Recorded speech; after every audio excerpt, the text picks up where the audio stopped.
welcome to Bitstorm, a comedy game design podcast by two guys who know nothing about comedy nor game design. I'm Ben Slinger, and with me as always is Trevor Scott. Hello. And for our final pre-Game Jam recording episode, I think it's going to come out the week after the Game Jam's just finished, but we have been doing prompts based on previous Game Jam themes, and we're going to continue that this week. And the prompt we're going to have is the sound of a heartbeat. From 2013. Yes. So that shall be interesting. We will do our regular click pitch. And Trevor, do you want to explain to our audience what click pitch is? Click pitch is a game where both Ben and I have a random word generator in front of us. We both click refresh on the count of 3, 2, 1.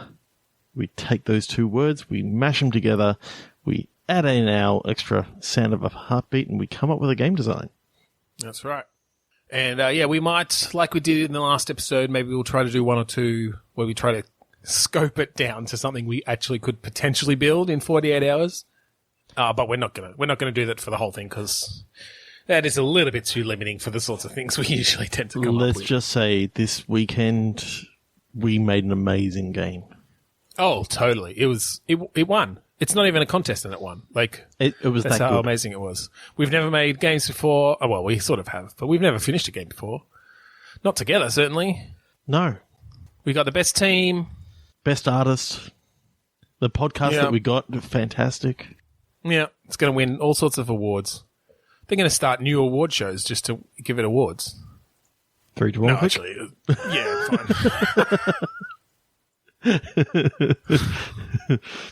Teasing.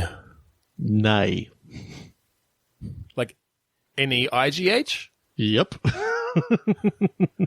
And the sound of a heartbeat. Okay. So, you're a horse. Yep. Maybe this is set in the world of BoJack Horseman. Or it's set in the world of Rick and Morty, and you're playing Beth, a horse surgeon. Maybe. All right, so my initial thought was like some sort of situation where you're being teased and your heart rate's going up and down, but I'm not sure that there's enough gameplay around that, so maybe not that. That's where you come in with something more interesting. So there you go. You've got this mane, right? Mm-hmm. Or whatever, as horses, or whatever the hell that hair is called. It's like a mohawk, but yeah, you know, I think that's the mane. So it's basically, you know how when you tease hair, you can get it like stand up.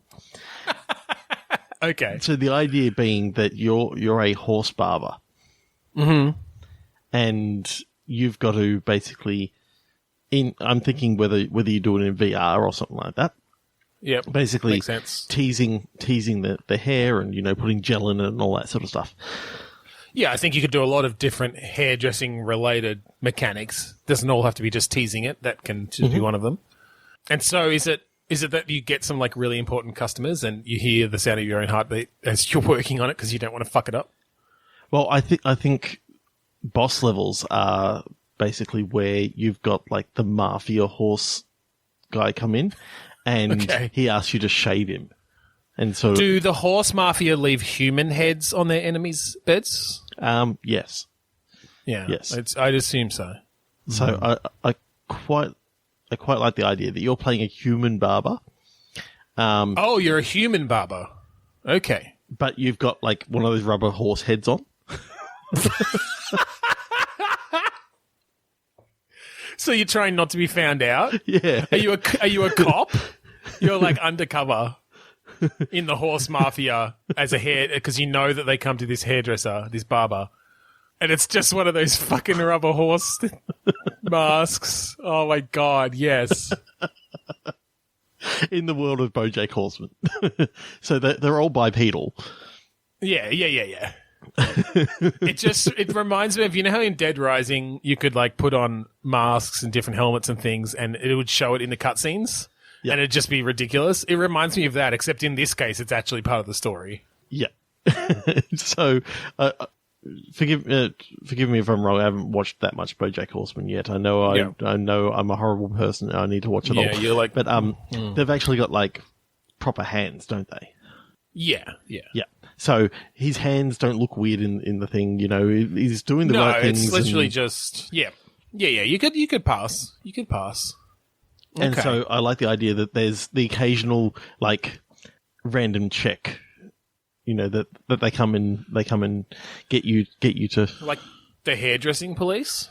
No, I'm thinking that the mafia guy, every time he comes in, you say some unusual things during your dialogue puzzles or whatever. Right, I guess because that makes sense, right? As a barber / hairdresser, it's not just the hairdressing gameplay, it's the small talk plays a big part. It's dialogue puzzles as you're trying to do this this stuff. Yeah, I like that because you could get put in some really high pressure hairdressing situations where you're trying to do a really complicated procedure, but there's a gun up against your head or something. You're trying to shave the boss's sideburns or whatever, and totally. at the same time, he's asking you about what's your favorite brand of hay, and you're like. You're thinking there are brands, isn't it all the same? So I'm thinking in the Telltale style, you got the four choices the four choices that you can make. One of them being ... so you don't say anything, right? And the other one's but that's being suspicious, Yeah, but it's oh, don't want to tell me what your favorite thing is, and your heartbeat gets faster and faster and faster, and yeah, and then you get other options, so you could either just sort of diffuse the situation or make it worse, and yeah, okay, that's cool. And in between, you've just got random customers who you train on, who you sort of practice on, and practice your small talk, but it's less. The stakes aren't as high. Although I like the idea that you still have regulars, and you learn a bit about the different people who come into this establishment, barber into this establishment. Yeah, that's cool. Yeah, I like it. Yeah, fun. Now I'm just wondering do you have to change masks depending on which mafia guy comes in? Oh, so, they think you're different people? Yeah, so different horses. So you either got different horses, or you got, for the horse mafia, you're wearing the horse mask, and then you find out that the sheep mafia guy's coming in, so you got to change into the ram's head. Oh God, maybe, yeah. I quite like it. 3 to 1. Yeah. Caped. Sizzle. Caped? Yes. To be caped? To wear a cape? To wear a cape. Okay. Superman's cape. So you're the hero to barbecues everywhere. You're a barbecue superhero. Oh, God. And at the end, you get to cook someone's heart. That's where the heartbeat comes in. So I'm seeing you play an ant. And basically, you found out that you're actually a superhero ant. You, unlike most ants who can lift 10 times their body weight, you can lift right. 1,000 times your body weight. And so you put a little cape on. Sure, because the sizzle is you're literally going up against a kid with a magnifying glass. Yep. Figured that's where you were going with that. Yep. The idea is that with the heartbeat, basically, I'm liking the idea that either you're trying to stop this kid's heartbeat, or the heartbeat is just a metaphor for the colony. Oh, that's interesting. The heartbeat of the colony. So, you got to protect the queen. You've got to do all this sort of stuff because she is the heart of the colony. And yeah, I quite like that. Maybe you can rally your ants against the kid. Can you fly? Are you a winged ant? I think that is your cape as such. Okay, because I kind of just like the idea of sort of getting to fly around in this around the head of this kid and just bash into him, and he just goes flying backwards because you're this super strength ant. He can barely see you, and you just punch him across the face, falls over. Awesome. Yeah, that's cool. So, what else can you do? I think the big boss has to be this kid with the magnifying glass, but as part of your other superhero skills that you got to use, there is maybe a barbecue in this backyard. So you go off and you steal a sausage. Yeah, well, you become this hero for your anthill by bringing all this food back. Yep. Because you can literally just fly over there and carry it. So I think your biggest problems in this are mortine, fly swatters, bug zappers, in which you've got to like resist the pull of the bug zapper.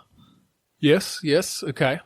Yeah, I this could be a very strong narrative kind of game. You know, I've been playing a lot of Uncharted, but I'm sort of thinking, yeah, you find out you're this superhero and you start getting food and for your colony and different things and learning about where you are and the family of the house that you live outside of.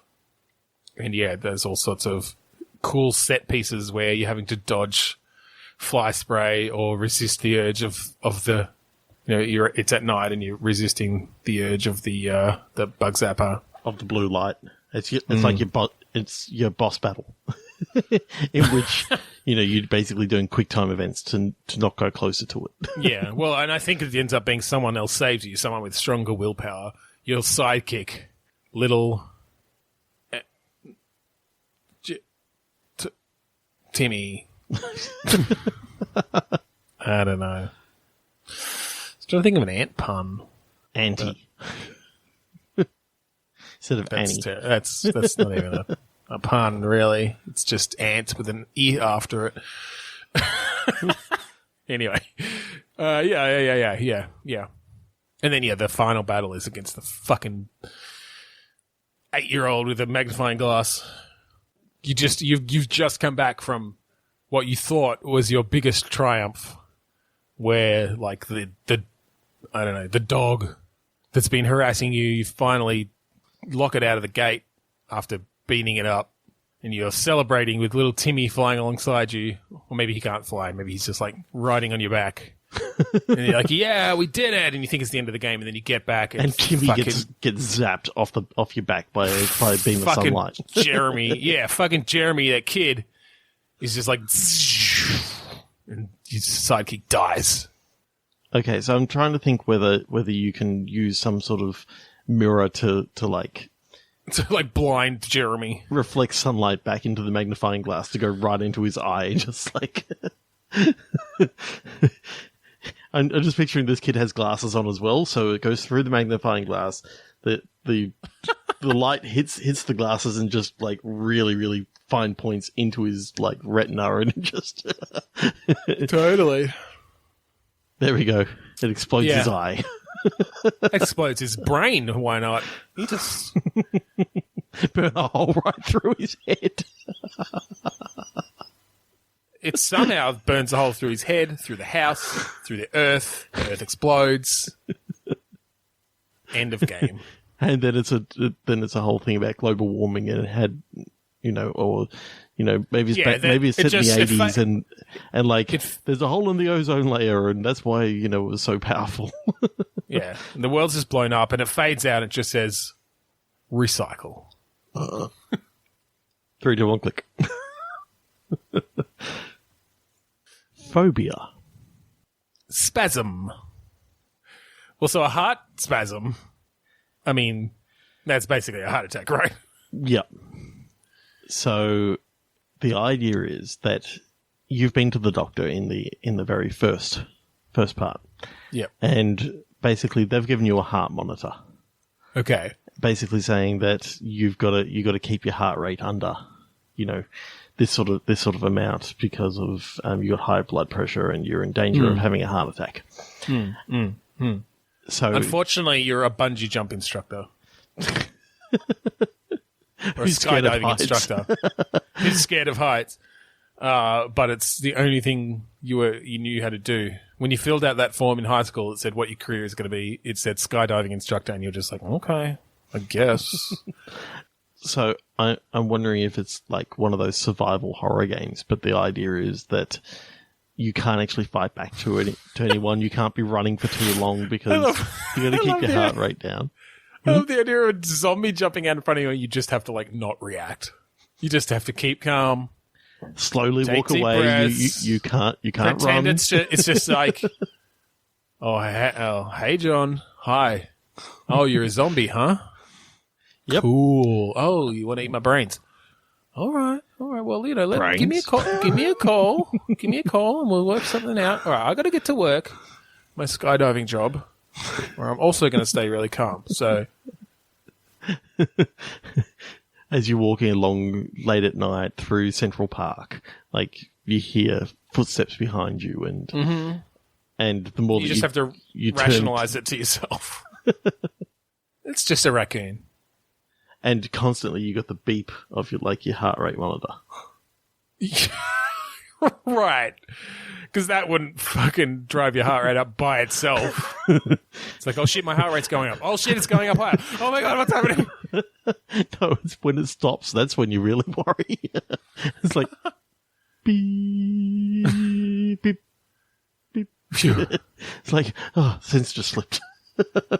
I mean, I was considering going to the place where we have gone before, where it's actually a custom peripheral, and so in real life you have to keep your heart rate low, just for a real challenge.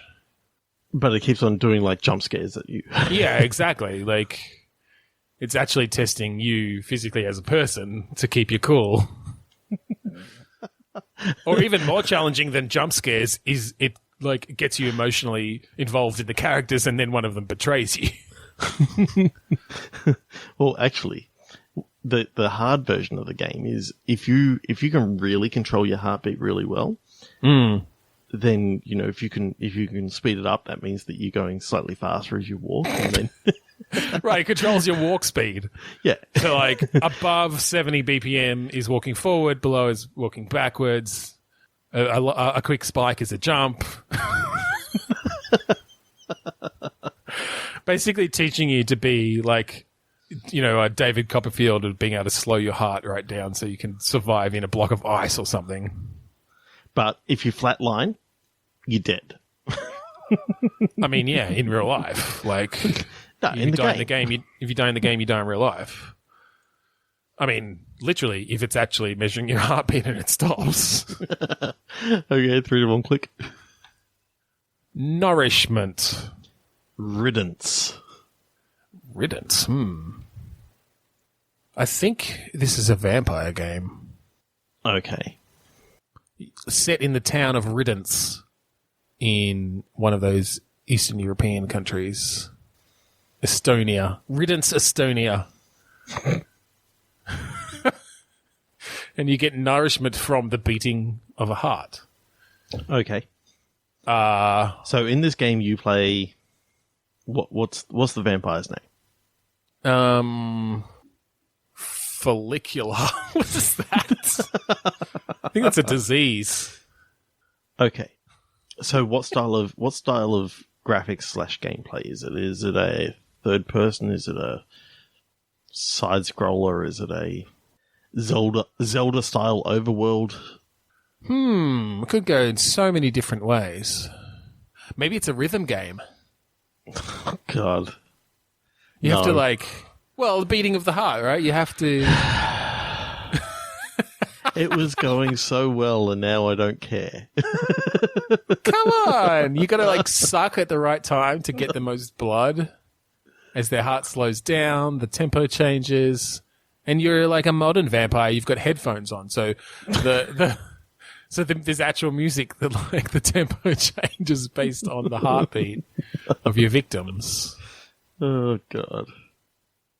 I was really looking forward to having to coax people into inviting you into their houses and then sneaking in late at night. Well, you could still have that stuff, but as soon as you bite into them, you put it's like have you seen Baby Driver? He puts his headphones in right before he's about to kill, and then it's this awesomely cool scene where you have to match maybe that's it. You have to keep the heartbeat to the tempo of the music by sucking less or more and keeping them close to death, but not quite there. Oh, God. No, you don't like that. I like the other part, not the rhythm part. Go back to Riddance. Fine. Okay, Riddance Estonia, you're a vampire. Boring. Yes. All right. So maybe third person action is like, that's the easy one. All right. Then you're just basically doing Assassin's Creed, but you're a vampire, which would be fucking cool. But no. I like the idea. I'm seeing it as Zelda. Like, okay. A Zelda Link to the Past style overworld. Okay, yeah. And so, you do have the occasional, like, fetch quest and that sort of stuff, or dungeons that you can go through. Mm. But the only way to replenish your life is by, like, sucking blood. And, Right. everything has to be done at night. So you've only got, like, the night palette sort of thing. So when you get closer to the day, that's when you can, like, go into a dungeon or something like that. Something that is not going to have the sunlight sort of hitting you. Oh, I see. Okay, so they could put some real time elements in there where you have to keep track. You don't want to finish a dungeon and come out and find it's noon. Because then you either die or you just have to wait around for a But while. also, it enables you to have certain elements within some of the dungeons. Sort of like, if you remember, I can't remember which Zelda it was. I mean, there's been a few that actually had, like, light puzzles in which you had to, like, reflect light onto something. that'd be interesting. So you have to get to the dungeon during the night because you're a vampire. But then wait until... But you have to wait until a certain time of day. Yeah. And then you've got puzzles where you're avoiding the light so you don't dust yourself. And then you got to, like, block it and reflect light into certain points. That'd be interesting, actually. I mean, I'm actually thinking of that back into, like, a third person, again, sort of Uncharted sort of thing, but it'd be cool to do those sort of reflecting light puzzles, but you can't cross the light beams. Like you can't go across them yourselves. You have to avoid the light beams as if they're obstacles. That's kind of neat. Yep. You could do that from the top-down sort of thing, too, but yeah. Yeah, but I see what you're talking about from, like, a 3D point of view. Mm. Yeah. Ooh. I'm seeing. Well, maybe it's a bit more modern Zelda then. We still got the overworld and still got the dungeons, but it's 3D. Like, more action adventurous puzzles. Yeah. Because, I do like that idea of sort of having to use mirrors and lenses to beam light around, except you're a fucking vampire, so you can't even be those seen become in the mirrors. And those become walls to you then, right? Like you end up having to do the puzzles in a certain order, because if you reflect this one over there, you've just blocked your way off from the entire other side of the room, kind of thing. Yeah. I mean, in nowadays, you could have, like, technological sort of dungeon that you go into, and it's just got, like, UV beams that just sort of get... Oh, yeah. Well, shot now we're around. almost at a, like, Portal, or what's that other one? The one with all the beams. Anyway. No. Okay. Kind of the Crytek engine. So, Talos bosses? principle. The Talos principle. Yep, that's pretty cool. So, bosses, you've got Van Helsing. He Right, finds we're out... going with the classic. Oh, yeah, you got to get the classic. I kind of like the idea Since the that... vampire is like follicular, which is like a hair thing, maybe it's Van Helsing. And Fluffy, Permy, the vampire slayer. I don't know. Buffet. Buffet. There you go. Buffont, the Buffy. Buffont, the vampire slayer. And Blade, but he uses like razor blades. He's trying to take your hair down to stubble. It's hair-based vampires for some reason. How did we get there? So yeah, I like the idea that you're sort of doing Zelda-like puzzles. You're a vampire having to, if you need to actually, like, get your life back, then you can. You have to kill something. Have to, if you need quick life back, then you can, like, kill a couple of rats here and there. But if you really need, like, a full health, then you gotta like go back to town and hunt someone. If you happen to hunt, like, a virgin, then you get all your life back. all your life back, plus like double your life points because it's like they've got special. Right. You got, like double XP for a while. 3, 2, 1, click. Loafing. Trimmer. We've already done both a hair cutting game and like a hair-based vampire game. But maybe not trimming hair, maybe trimming toenails. You're loafing around. Trying to fit your feet into loafers. I was just thinking you're like vegging out, like loafing around. Okay, so it's like a surgeon simulator. Yeah, but you're trying to cut your toenails. You're trying to cut someone's toenails. Oh, it's not even your own. Okay. And where the heartbeat comes in is if you make a big mistake, you literally start seeing just blood spurting out. Yeah, heartbeat. Yeah, exactly. Yeah, totally. Yeah, I like that idea of a surgeon simulator-esque controls where you're trying to cut someone's toenails. Or you could add in like painting their toenails as well, like full-on pedicure sort of stuff. Yep. Scrubbing off their, what is it? Grinding off their fucking calluses. Yep, so the first thing that you get, I like the idea that each tool can only last like one nail before it breaks because these are really super strong nails. So right. Well, I guess it depends on your customer, but yeah. Well, I'm thinking each time, you come up against someone. Yeah. Come up against them. I like the idea that it's combat. This is what combat is in this world. Oh yeah, you have and to it's like cut their ready? toenails. Fight! Fight! Click, click, click, click, click. Snap! Shit! It's got like blood, weapon durability, like Zelda. Right, with your clippers. Yeah, okay, that makes sense. Right, and then if you do a really really good job, you get into the bonus level, which is a pedicure and manicure. So you get to paint the nails. You get to.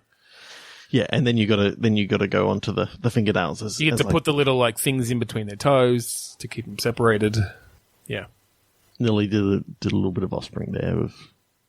Gotta keep them separated. Yeah, that plays. Bam, bam, ba-dam, bam, bam, ba-dam, bam, bam. You gotta keep them separated by putting the little pieces of foam in between their toes, so that when you're painting them out, yeah. You get to the end, flawless pedicure. Flawless. Okay, 3, 2, 1, click. Paving. Mumbling.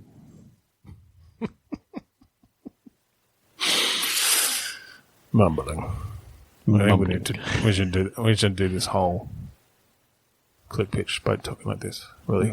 So they're talking about Harrison Ford. They're not going to hear us from well. And then fucking Star Wars. I don't know. Pew pew. Okay. Paving, mumbling. What do they have to do with anything? What do they have to do with heartbeat? Well, that too. Maybe you're burying someone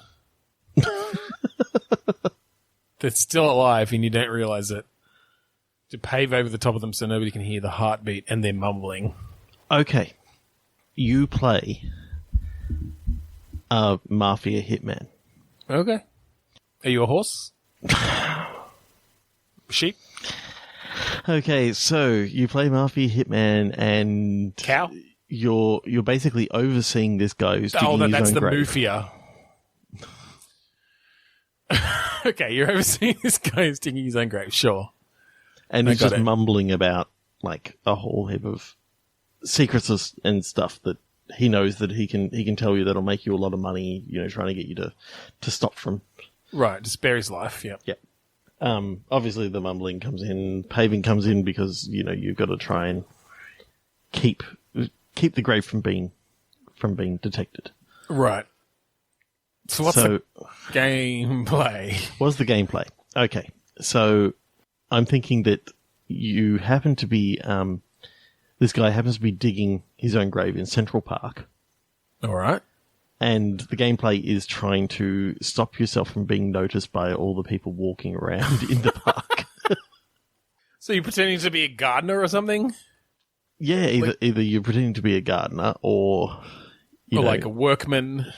It's like, yep, just there's some pipes here under this tree.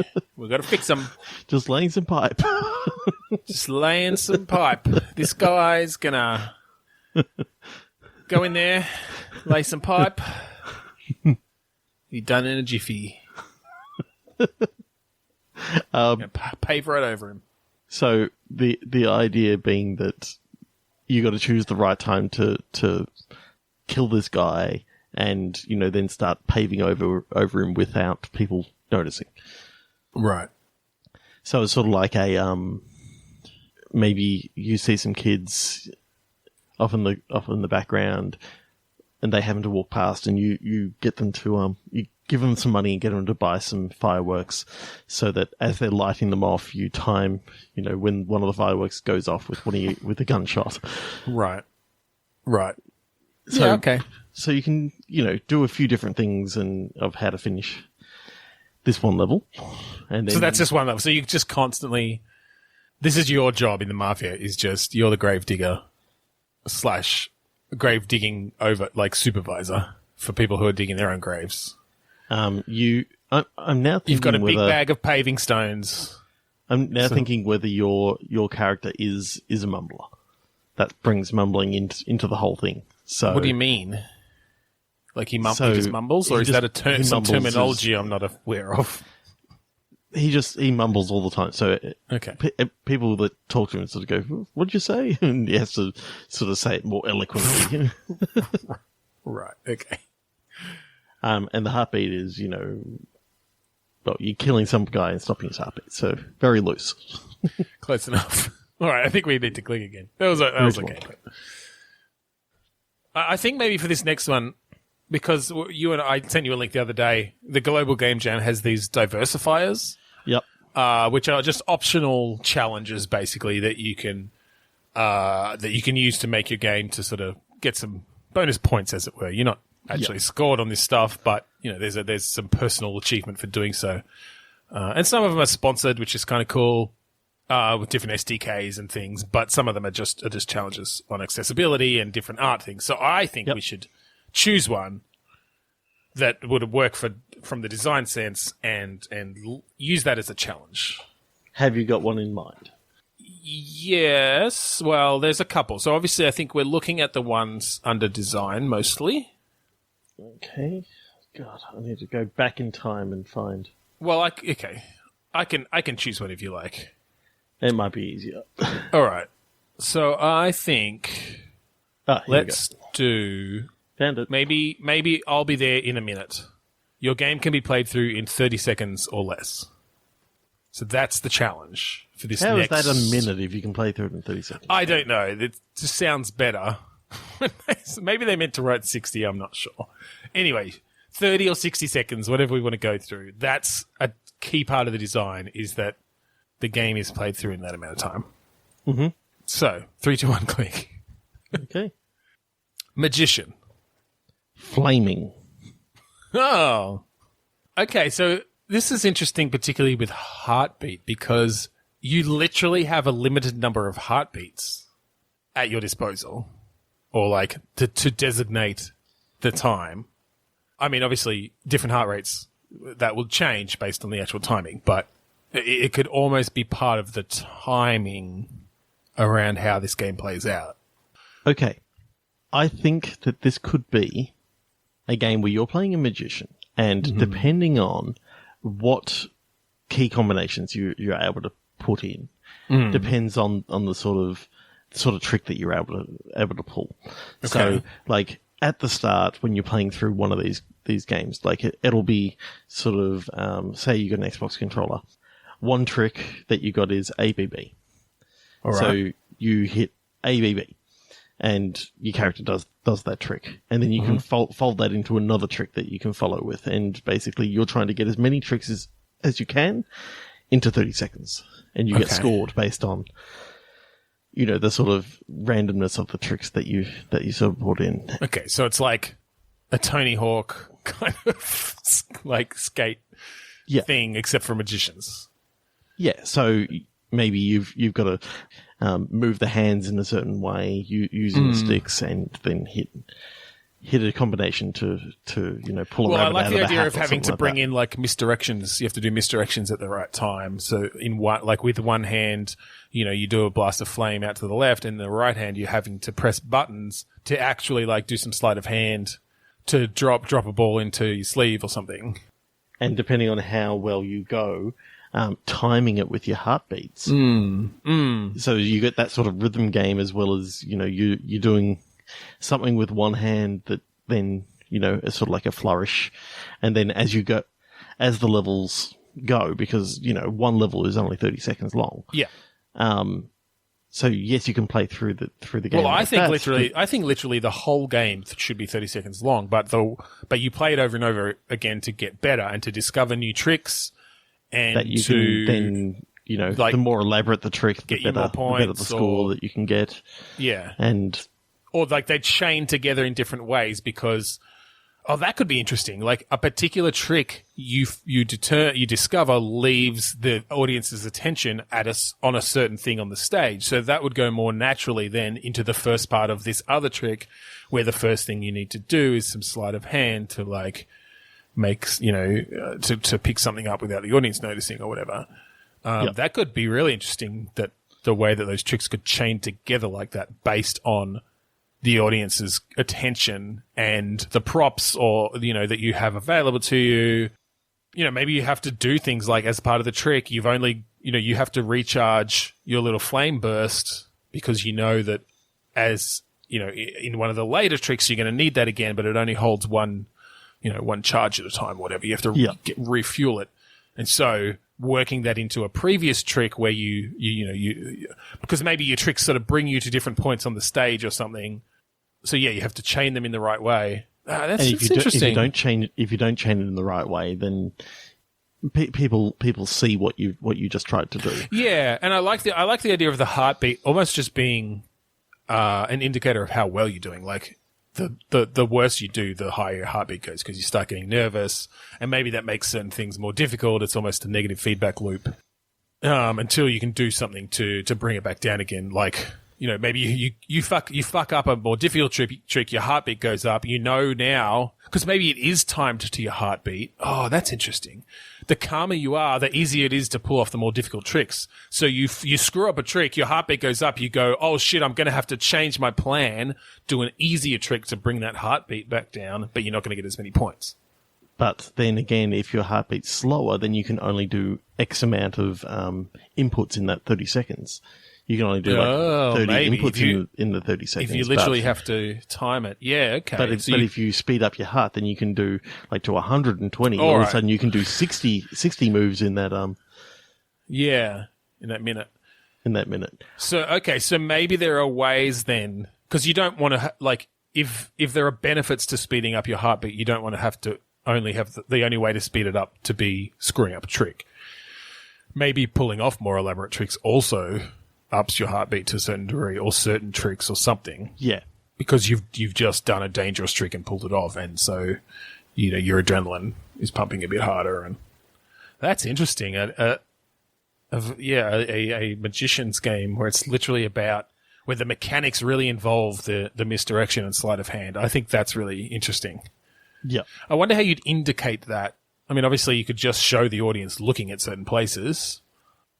I mean, that might be enough. You could really have just the audience reactions be an indicator of how well you're doing and where their attention is. And because I'm kind of picturing it, viewing it from behind the magician. Do you know what I mean? Like, you're seeing the magician you're seeing their back and the audience out in front of them. So the benefits of this are, for one, you can see the audience and where they're looking. But two, you can see the things that the magician has behind their case and where their props are stored. And their fuel for their little flame blast thing, and the rabbit in the cage. So I'm just wondering whether you can strafe left and right with like the bumper buttons. Yeah. Move between sort of different positions on the stage where you've got different things set up. you've got like triggers that can either maybe you can kneel down slightly or you can. Yeah, or I wonder if the triggers are just a modifier of some kind. So if you're holding the trigger down, you do a certain type of thing with the left stick, and if you let it go, you're doing a certain other thing. Yeah. Yeah, I mean, it'd just come down to the combinations. I guess it would be interesting to make the player literally sort of come up with their own tricks by having these inputs just do certain things with your hands and with your props. And it's kind of like one of those, the Mortal Kombat combos in which, but I'm picturing if you happen to hit this combo, it'll actually unlock and put it in your, say, spell book. Right. So you're at least aware of it now. Yeah. It'll tell you, okay, to do this trick, you have to be in this position and you have to hit these. Well, because then you can plan buttons. out. Then you can actually plan out your whole set once you've discovered enough of the tricks. And I'm not saying it necessarily gives you the prompts, but you could put it into your little book and it'll say, okay, next we're doing this trick. And so I don't know if you have to remember that trick starts in a certain position, or at least prompts you where you need to be next, or what. Maybe there's different difficulty levels based on what sort of prompts it gives you. Maybe there's an easy level that actually says, okay, these are the tricks that you can do from here, and here are the button combinations. Yeah, and I like the idea of from those initial tricks, you give them an element of discovery where it's like, oh, well, if I tweak this slightly because holding in the right bumper means I'm going to do sleight of hand with whatever prop I have there, but moving the stick down means I'm going to drop it below whatever table I'm standing in front of. Like you could do a slight variation on the trick because it puts it in a different position than, the one it taught you, which was to put it up your sleeve or something. No, that's pretty That's cool. really interesting. I don't know whether we'd be able to get that done in 48 hours, but no, probably not. I mean, I don't know. The real challenge would be coming up with those inputs being interesting. Yes. Yeah. I've been watching a lot of Penn and Teller's Fool Us on YouTube. Oh, same here. I love that show. So I've kind of just got a lot of different things in mind about how they sort of do stuff. Not that they tell you how they're done, but sometimes I look it up afterwards and find videos on how those tricks are performed. Yeah, it's quite funny when you work out that some of the ones that they get fooled on, it's just because they didn't know how they got the message. Or, there was one particular part where it could have been one of two ways that they did it. And they guessed the wrong one. And they guessed the wrong one. Yeah. Like there was this one that I watched, and they said that you got all the premonitions written off stage, and yes, he said yep, and then they said, oh, so you put it in your pocket and it went down your leg and ended up in your shoe. Turns out, no, what he had was like this cutout on his shoe, and he just like stepped onto it, and that's what put the right. So it was thing into his slightly shoe. different. So it was still what they said. It got into the shoe, and it wasn't in there from the start. It was just they but I guess they were still fooled. Right, like they're trying to guess exactly how they do the trick or figure out exactly how they do the trick based on their extensive knowledge and experience. So yeah, well there you go. You can have Penn and Teller as unlockable characters or something. Unlockable judges. Yeah, judges. That's right. That's a later level. You start with a higher heartbeat because you're so nervous. But the final level is you're on Penn and Teller's Fool Us. Yeah, totally. As you get, the higher the scores you get, like the better audiences you're in front of, and the final one is Fool Us. Totally. Okay. 3, 2, 1. Click. Vent. Underworld. Okay. That brings up some interesting ideas narratively. Vents into the underworld. Like I'm getting almost a Coraline sort of thought of discovering, or a Narnia kind of thing of like discovering a mundane entrance into the underworld through a heating duct. So, here is your diversifier. Okay. Palindrome. Oh, the game story must end the same way it began. Okay, that's cool. So, all right. Interesting. How will that work? Okay, so, how does it start? Let's figure out how it starts. Is it about someone discovering a vent into the underworld? Where are they? Where are they? What are they doing? And how are they going to end up there at the end of the story as well? I'm kind of liking the idea that this guy has been having nightmares. Okay. He looks under his bed and he finds this vent. Okay. So it's a nice simple, whether it's a kid or something like that. I kind of like the idea of being a kid from the Coraline idea that you... Maybe. I feel like, so we can go a bit darker with it, I think maybe a slightly older kid at least, like a young teenager. Like 13 kind of thing. Yep. Okay, so it starts off with this kid looking under his bed, finding this vent. Well, okay, so by ending it in the same place, I'm sort of changing some of the rules on that. Basically, you complete everything. You think that you close the vent for all time, but it just turns out that it's just moved it to another bed, and you see another kid having nightmares. It looks under his bed, and there's the vent. So it's a continuing sort of story that one of the horror tropes of you thought that you beat the baddie, but it turns out that it's just going to happen again. Right. Okay. My thought was this kid is having these nightmares, really disturbing things about demons and death and torture. Mm-hmm. And he wakes up one night and he sees a waft of smoke come out from beneath his bed. He's like, what the fuck? He looks under there and there's this vent he's never seen before, and it's sort of just this slowly wafting smoke coming out of it. Yep. So... And it's sort of doing that linger on the ground sort of smoke. Totally. And so it's not rising into the air. It's got that sort of mist. It's heavy, This is very thick, heavy smoke. You can almost smell the sulfur just by looking at it. Oh, yeah.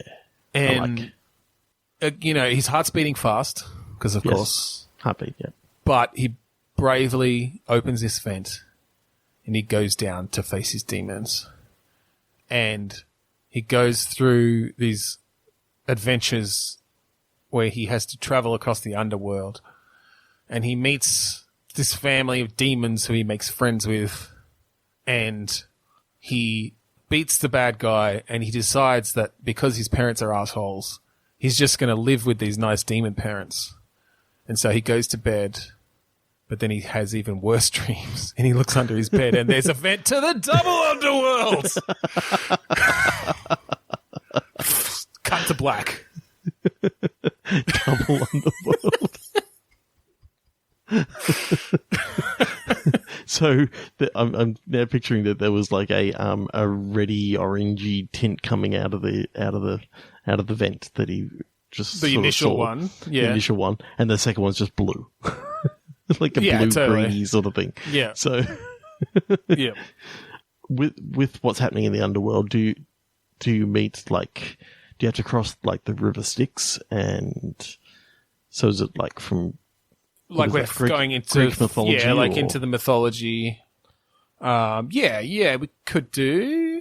I kind of like the idea that there's a fetch quest where you have to find the 2 coins to give to Charon. To be able to cross the I river feel like Styx. that's been done.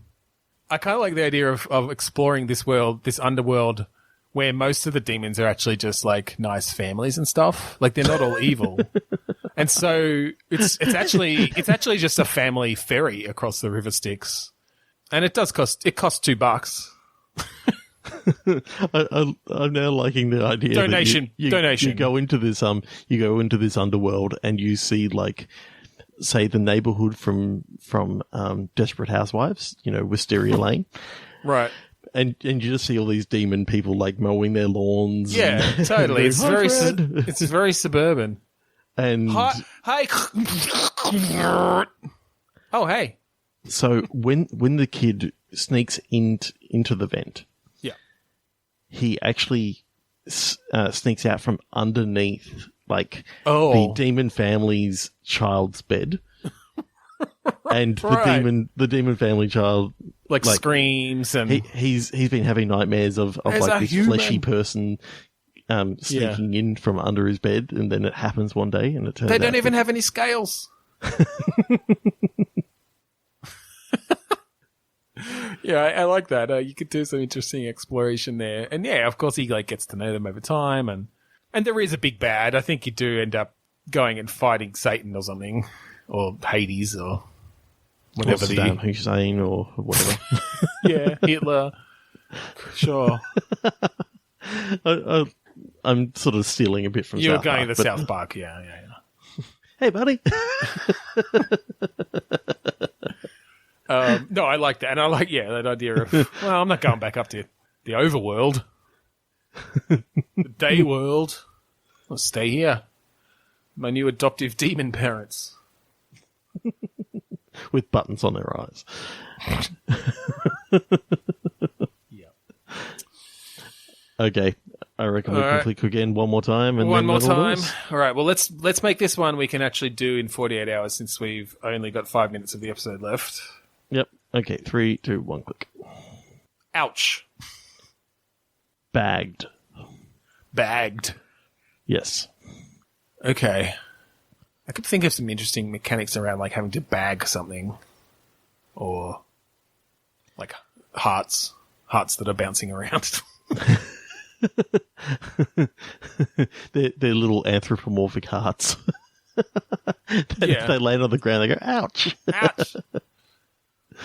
Got to get them in a bag. Okay. You're Santa Claus, but for vampires.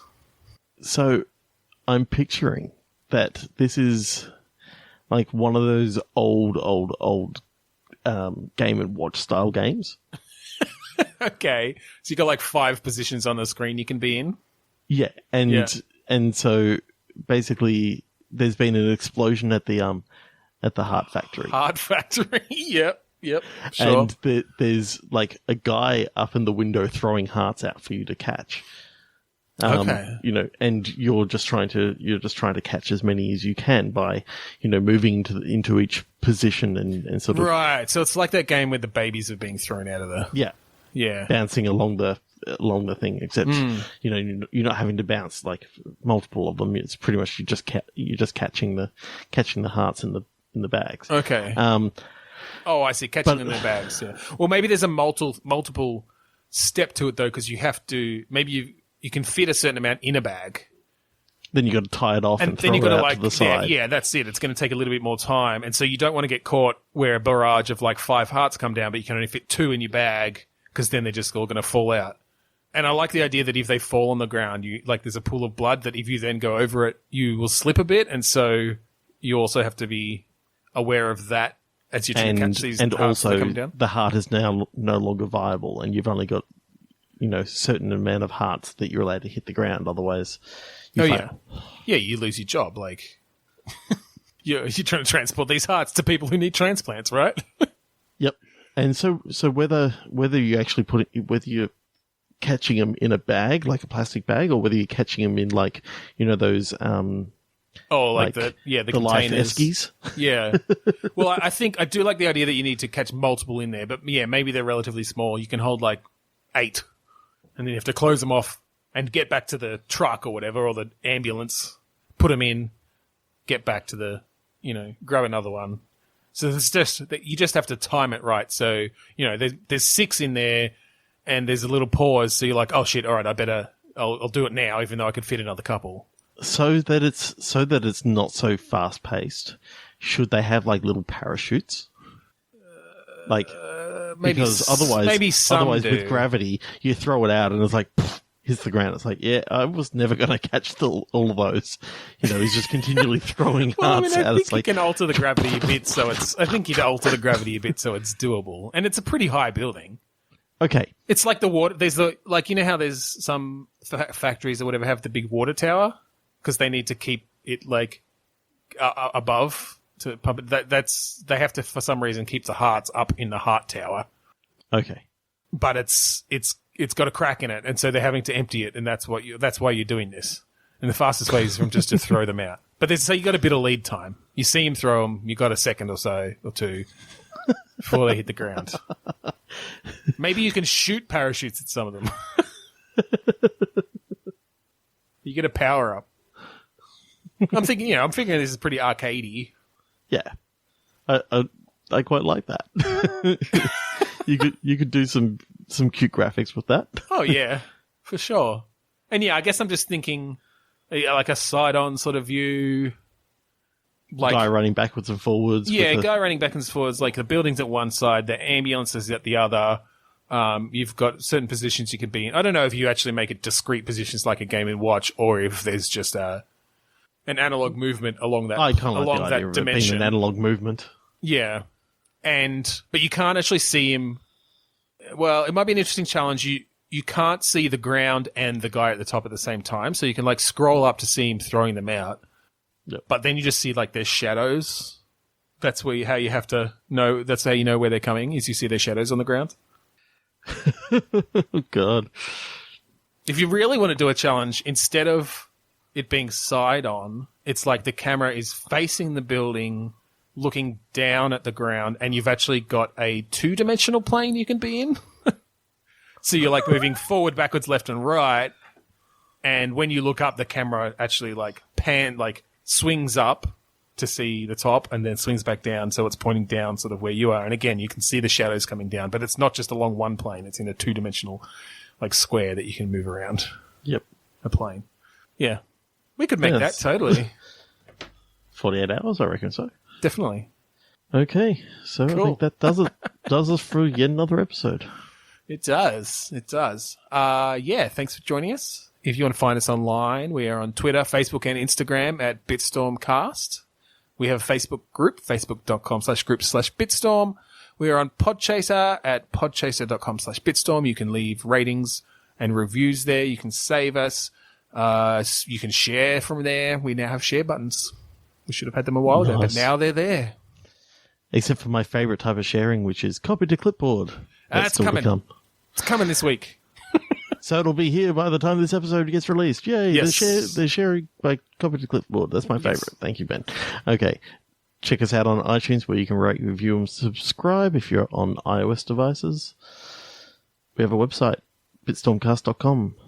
We have amazing friends at the AGPN, the Australasian Gaming Podcast Network. Check them out on Twitter or Facebook. Just search for #AGPN on Twitter and the Australasian Gaming Podcast Network on Facebook, and you'll see all those lovely people there. They all post their latest episodes pretty much on one of those two platforms. Finally, we'd like to thank Kuridas for the song Mount Defiance off of the album Containment Failure. So thank you again for joining us this week on Bitstorm. I'm Ben Slinger. I'm Trevor Scott. Roll me that dillo. Was that this one? Was it? It definitely wasn't this one. Okay. I want to shave your legs.